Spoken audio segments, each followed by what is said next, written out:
I haven't done anything yet. You wait. I'm taking it easy today. What I'm actually going to do is I'm going to play some videos because I think a lot of you have heard me, or some of you will have heard me speak before, and Gus was saying earlier that the last time I was speaking at the TDP conference, he was so bored he was doodling, and that's where he came up with the acronym Citizen. So some good came from one of my talks. But what I really want to do is I want to explain our project, which is very similar to what you've been doing with Citizen, but we've been doing it up in Scotland. But rather than me explain it, I want to get the volunteers and the other people explaining it themselves. So I'm going to start off, I hope, with a jingle. This is a problem not having a mouse.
This was one of the busiest stations in Shetland at one time for the fishing.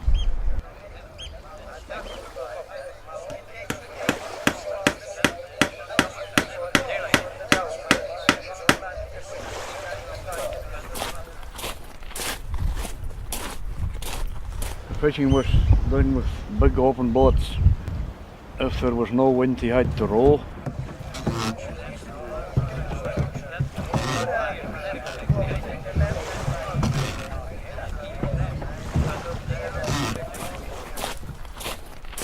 Fish were washed, they were laid on a table and a knife was run down along what we call the rug. It's the backbone of the fish.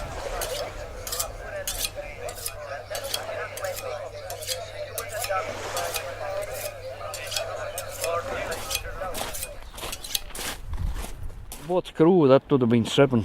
Each boat had a building of its own, what we call a bird or a booth.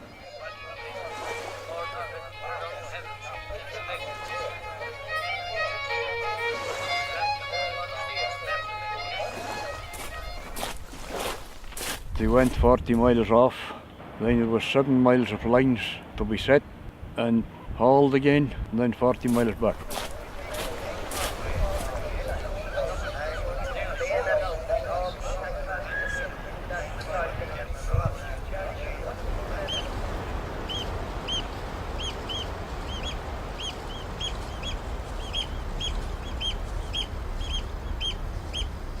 The 1881 disaster was the beginning of the end of the fishing. The sea was covered that big high rock, that's Busky, which is about 80-90 feet high. The people ashore, they ran down and carried boat and men and fish all up out of the way of the next wave. And quite a lot of the boats were lost, but the ones that stayed off at the lines were saved, but the ones that tried to come near the shore were lost.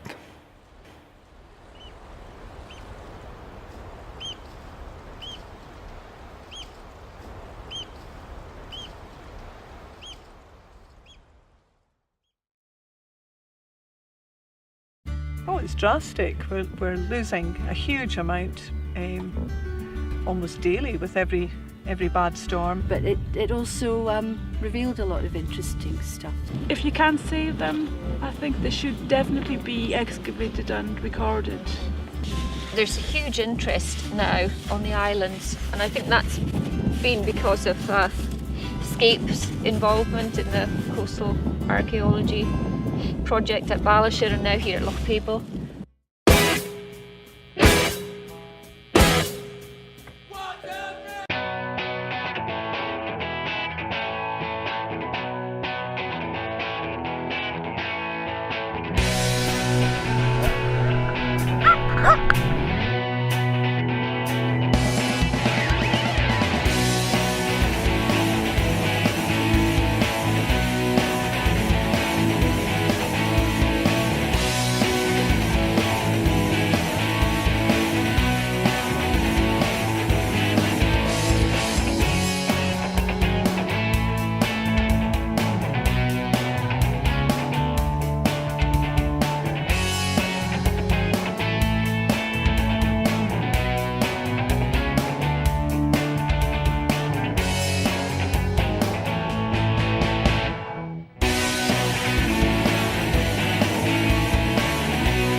Hi, my name's Fiona and I work at Apex in Stranraer. Over the last few days we've been filming a project out about Whigby with lots of young people from Apex in Stranraer. Making a film about the Sunderland flying boats.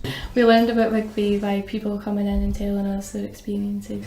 What we've done is we've used old people and young people from the community, bringing them together.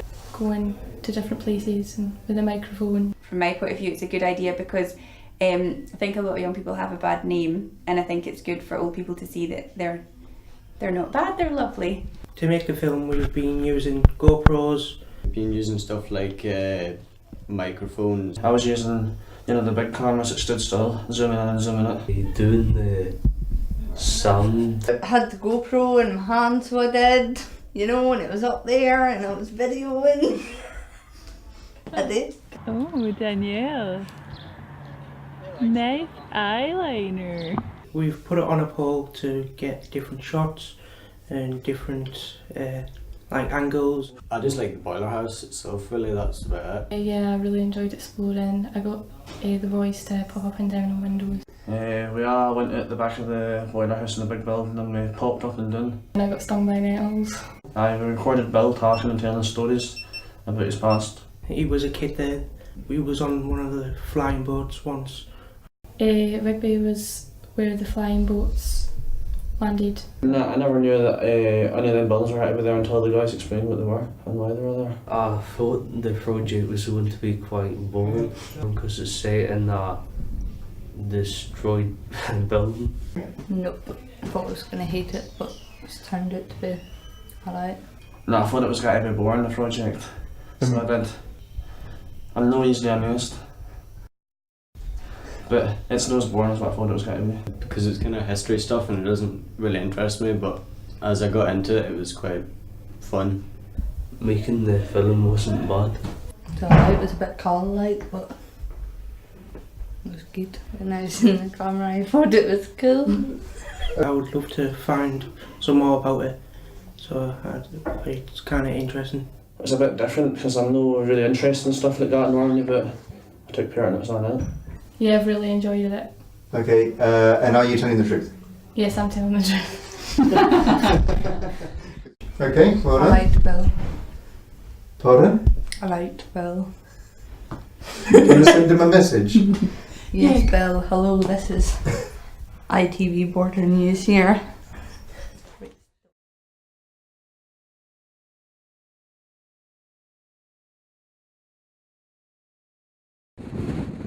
Storms can be terrifying in the winter. Sometimes you go to bed at night really hoping you're still going to be there in the morning. They can destroy houses, they can remove tens of metres of coastline overnight. They're incredibly powerful. There have been some quite bad storms. A lot of the east side of the island's getting eroded or disappearing and gradually eating into the island. It's getting smaller, I think. In 2005, a particularly bad storm hit the island of Sandy, Orkney. It was pretty bad. The wall was undermined behind me there, and the wife came out and had a look and saw it was undermined. She came in to tell me, so I came out and had a look then, and I came further along the beach and I discovered all the stones sticking up out of the beach, and I went in and told her. She never told me about the archaeology, so she came out and had a look then. And we thought it was maybe a burial to start with. We found this tank, it looked like it had a lid on it, so I thought it was a burial, and that got them in action. When Ian Peace first discovered the stones that led to all of this, I came up to take photographs, and that's what led to the initial 3-day dig by Historic Scotland. When I spotted the advert for the short project starting, and I thought, that's made for here, we've got to do something. So we had a series of meetings and decided what we would like to do is have a project where the end result would be of long-term benefit for the island. So we wouldn't have just an excavation, everything being backfilled and the finds going away from the island, which is what normally happens, but we would have something lasting to show for it. We're recording, and then with the Scape Trust we are relocating it to the Heritage Centre at the centre of Sandy.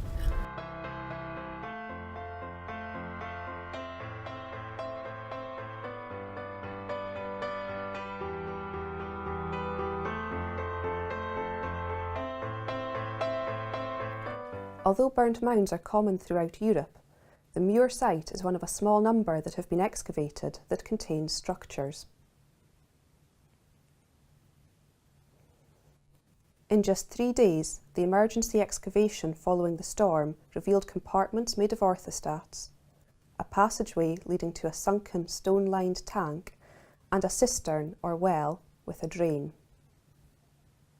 So this is the well or the cistern, and this was first discovered during the original excavation in 2005, but at that time it was filled right up to the top here, and they excavated down to the level that I'm standing at here.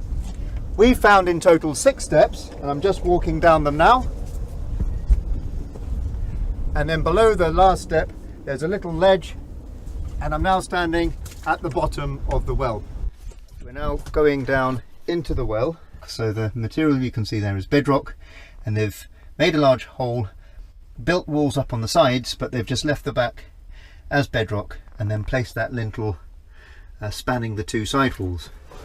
And there is a gap, which I can put my hand up, between the bedrock and the wall, and presumably what happens is the water would run down the bedrock here and then fill up this chamber. So there we have it. A Bronze Age well. No one knows what burnt mounds were used for, but theories range from tanning hides to brewing, bathing or cooking. The aim of the Shore Dig project was to re-excavate the structures so that they could be rebuilt further inland. We are moving a burnt mound that's in danger of being eroded by the sea from its original site in Moor up to here at the Heritage Centre. It's a very good thing to have the burnt mound here because it ties in the Heritage Centre, the burnt mound and the croft that we renovated a few years ago, so it gives us a nice little place for tourists.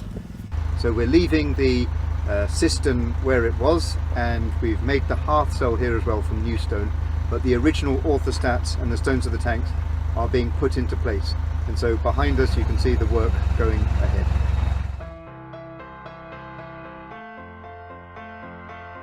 We've been moving them with a digger and a cargo net and a tractor and trailer and volunteers from the local community.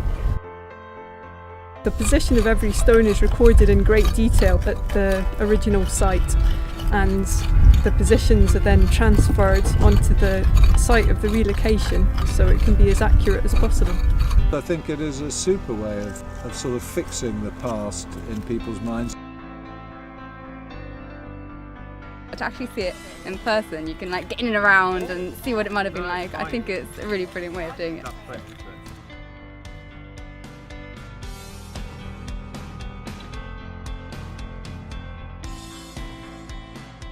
When folk come to a museum, they want to see a reconstruction, because I think folk really like to see what it might have looked like and just kind of help them to picture what people were living like.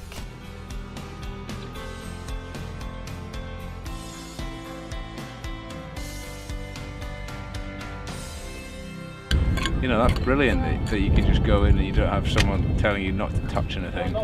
But especially if you've got little kids, then they love playing around it. And I think that's really good. That's really all that I think the general public are concerned about with archaeology, is they'd like to touch it.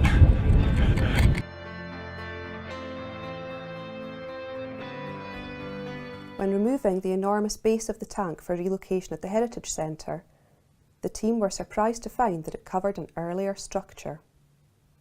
What is it? I can see the whole of the hole. There's another slab underneath here. As the dig was nearing completion, the team decided to return the following year to investigate the mysterious sunken feature. So it's our first day on site, and we're back with the Sandy Archaeology group, and they're doing a fantastic job, and things are looking good.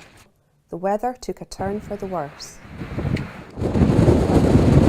This weather is of course nothing like the storms that they get in the winter here, where the sea will be much, much higher.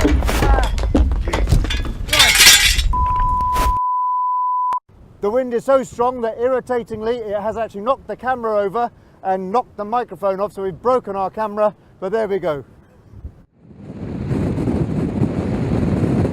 The The wind is up again and the sea is coming up, and really for the last 2 weeks we have been up against it with the weather. It's either been very rainy or it's been very windy. We've been pumping out the well, and that's helping to take water away from the site, and it means that we have a chance of investigating the mysterious feature in the centre of our site. It certainly is looking as though it may have been collecting water at some point. We have this organic material which we're sampling, but we actually have plant remains which are visible to the naked eye, and you can maybe see some of these just here. Theory at the moment is this is a Neolithic cistern, and over there we have our Bronze Age water tank. And don't forget, up in Channelwick we found an Iron Age well as well. So in fact we have the prehistoric water collection hat trick. Thank you very much, ma'am. The excavation revealed a wealth of unexpected material, and specialists continue to analyse it. However, the legacy of the project is the contribution of the numerous people who volunteered their time. We've had an incredible interest from the local community. We've had any number of people volunteering, wanting to help out in all sorts of different ways. I think it's really good for the community to get involved, and we do have a good community in Sandy. Community archaeology is an excellent idea. More and more folk in Orkney are interested in archaeology, especially when somebody that's a complete novice like me can go and find something. And that's really what everybody's wanting, isn't it? Go and find something like that. And who likes archaeology? Me!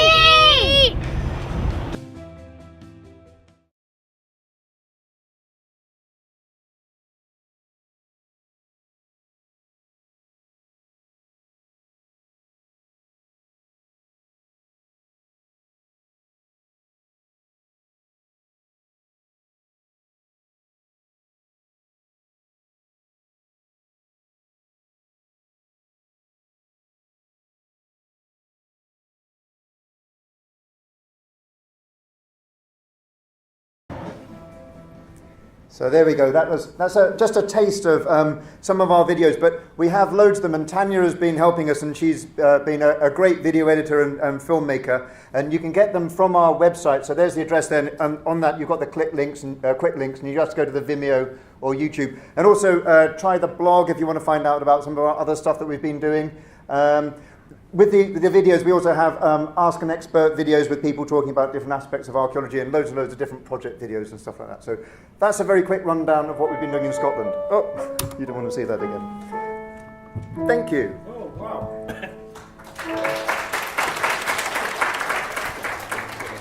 Really interesting.